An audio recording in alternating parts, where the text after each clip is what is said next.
If you've ever been in an unhealthy relationship, it doesn't seem to matter where you are or what you're doing. The feeling of isolation can creep in.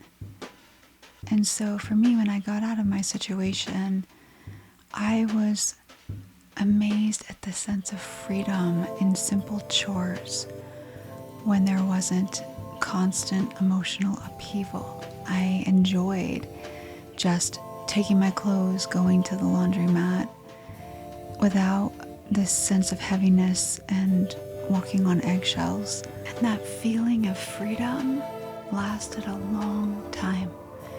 I still feel it. But every once in a while, I will be hit with a blast of loneliness.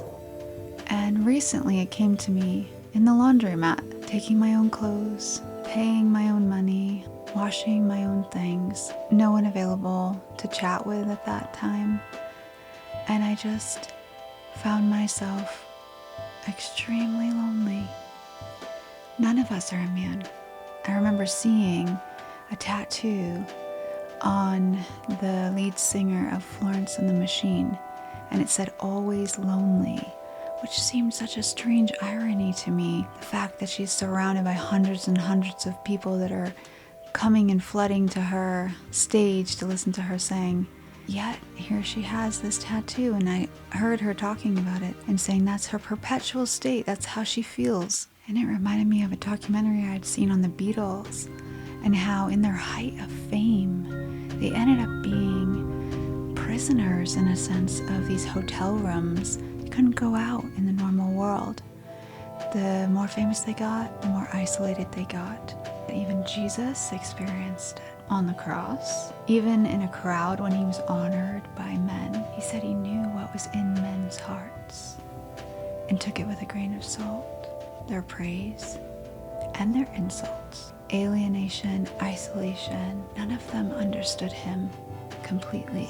It says that we do not have a high priest who is unable to empathize with our weaknesses, but we have one who has been tempted in every way, just as we are, yet he did not sin. Let us then approach God's throne of grace with confidence, so that we may receive mercy and find grace to help us in our time of need. There is no load too big that he doesn't understand it, and loneliness will last a moment, but it's not the final word. What looked like the end for Christ was just the beginning. That dark, dark day was the entry point for glory. That is the business of the one that we serve. That is the nature of our Creator. So let's give him the laundromat moments of loneliness. Let him shake out the dirty sheets, and let's see those sheets turn into white flags of surrender